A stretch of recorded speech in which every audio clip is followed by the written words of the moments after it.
저쪽으로 조금 오셔도 괜찮습니다. 여기 수화를 조금 가면서 왼쪽으로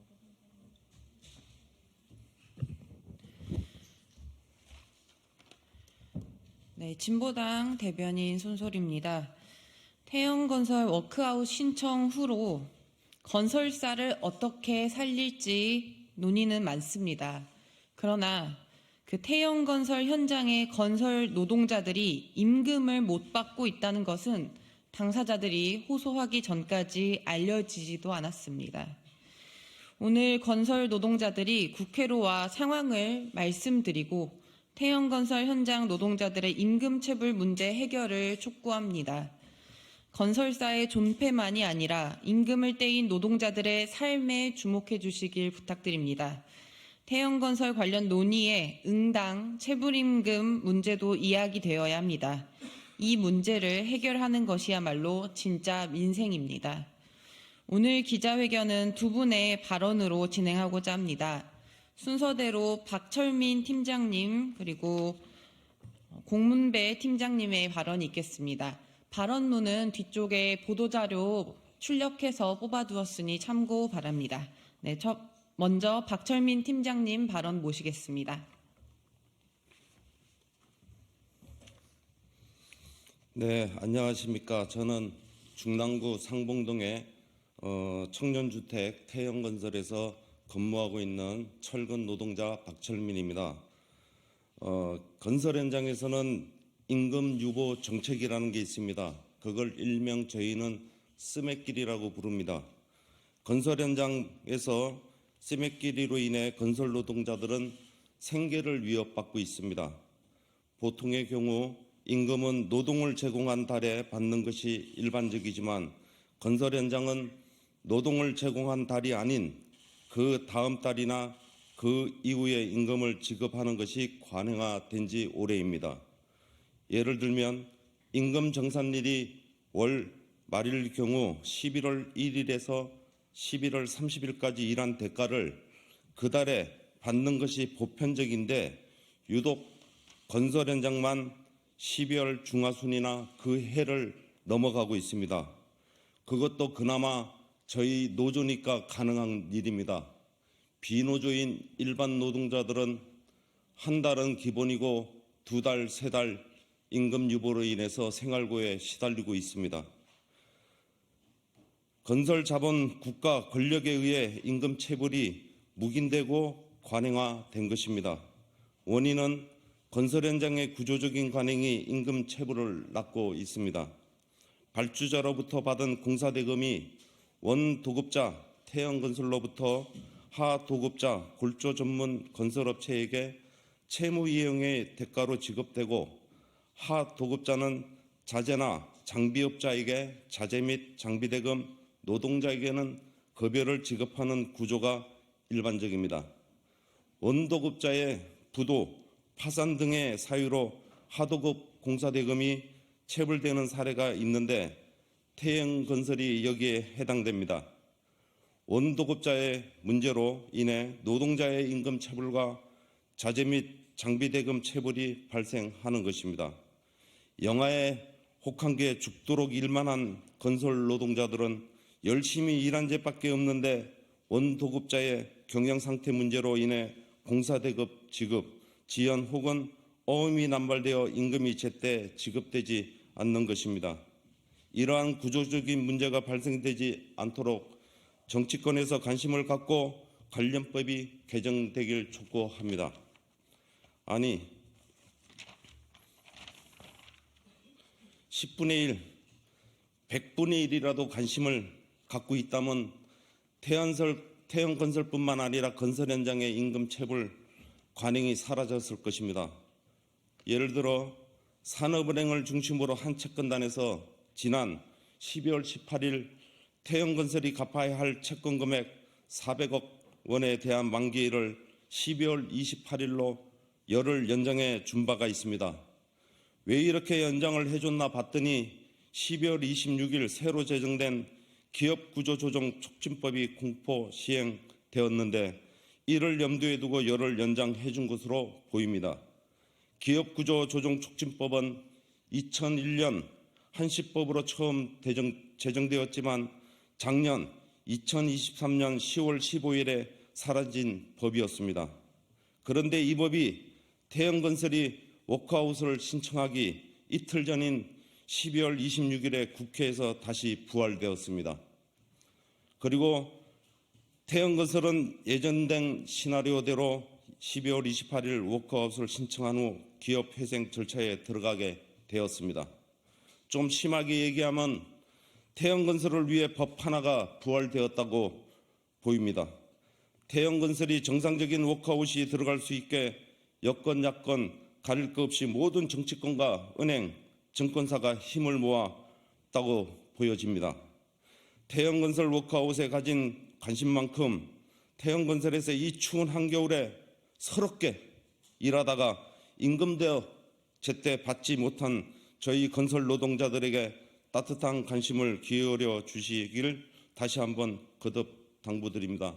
여기에 있는 8일은 현재 상봉동 태영건설에서 근무를 하고 있는 저희 조합원들입니다. 11월 달 임금도 못 받고 12월 달 임금도 못 받고 이런 상황에서 저희가 붕괴한 것은 태영건설이 화근인데 태영건설 직원들은 11월 달, 12월 달 월급이 다 나왔다고 합니다. 그러면은 자기네는 아무런 불이익을 안 당하고 그 태영건설이 이때까지 근무를 진 거에 저희 노동자들이 얼마나 많은 힘을 보태고 일을 해왔습니까? 거기에서 저희가 노동자들은 왜 천대 받아야 됩니까?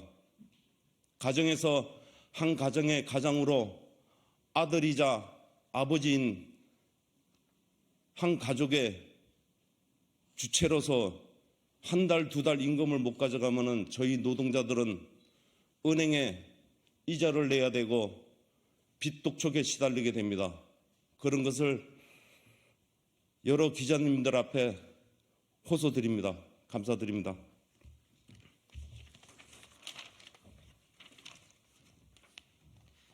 네, 다음으로 태영건설 현장의 정리팀장이셨던 공문배 팀장님 발언 듣겠습니다.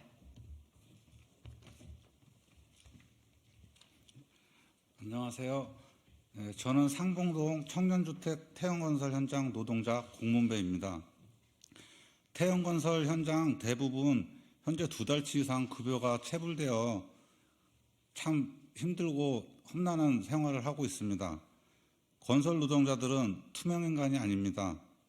우리도 가정이 있고 은행의 담보를 전세 월세로 해가지고 살아가는 노동자들이 태반입니다.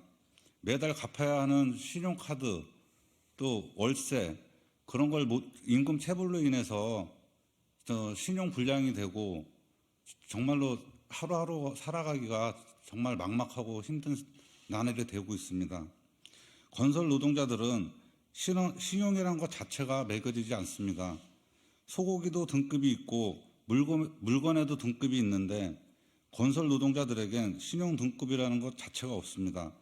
그래서 저희 같은 노동자들은 은행에서 쥐꼬리만한 돈 대출을 받으려 해도 하늘의 별 따기 수준입니다. 절대 되지도 않습니다. 이런 저희에게 최근 임금 체불이라는 한파가 불어닥쳤습니다. 어디서 어떻게 생활비를 마련해야 할지 정말 막막합니다. 정말 쌀도 팔아서 먹을 여력도 없습니다. 몇 달을 일해도 다시 몇 달을 실업자로 지내야 할지 모르는 것이 건설 노동자들입니다. 일도 힘들지만 고용과 실업이 반복되는 삶이 정말 막막하고 힘듭니다. 저희들에게 임금 체불은 가정 파괴하는 범죄 행위라 주장해도 전혀 과언이 아닙니다. 임금 체불은 한 가정을 파괴할 수도 있고 죽음으로 내몰 수도 있습니다. 임금 체불 문제로 온몸에 신나를 끼얹고 분신한다는 뉴스도 종종 나오고 있습니다. 임금 체불은 곧 죽음이라는 절박한 심정에서 비롯된 것입니다. 얼마나 살기가 힘들고 막막하면 그런 극단적인 선택을 하겠습니까? 가장이 임금 체불이 되면 온 가족이 불안에 떨고 살아야 합니다. 당장 도시가스비 체납되고 은행 카드사로부터 신용불량되고 그 빚독촉의 압박을 받고 그렇게 하루하루 살고 있습니다. 한 가정을 어둡게 만들고 밝게 자라나야 하는 아이들이 눈치를 보고 밖에 나가서 생활하기도 힘듭니다. 당장 용돈도 없으니 기가 죽기 마련이고, 그게 도미노 현상처럼 저만 힘든 게 아니라 자식들에게도 진짜로 힘들고 못할 노릇입니다. 제발 저희 좀 살려주십시오. 11월, 12월 달 아직도 임금을 받지 못하고 있습니다. 추운 겨울에 손가락이 깨질 것 같은 고통을 참으면서 일했습니다. 저희가 얼마나 더 고통을 겪어야 합니까? 저희가 얼마나 더 인생의 나락으로 떨어져야 합니까? 내야 할 세금 다 내고 위험을 무릅쓰고 죽도록 일한 자밖에 없습니다. 열심히 살고 있는 제밖에 없습니다. 태영건설이 임금 체불 문제를 갖고 주판안을 튕기고 있는 모양입니다. 먹는 거 갖고 장난치면 천벌을 받는다는 말이 있습니다. 우리에게 임금은 밥이나 다름없습니다. 하루 일해서 하루 먹고 사는 건설 노동자들이 얼마나 힘든지 진짜 여기에 호소를 합니다. 태영건설에 천벌을 내려주십시오. 임금 체불이 재발되지 않도록 언론과 정치권에서 관심을 갖고 제발 지켜주시기 바랍니다. 간곡히 호소드립니다. 더 이상 저희 노동자들은 기댈 곳도 호소할 곳도 없습니다. 도와주십시오. 네, 경청해 주셔서 감사합니다.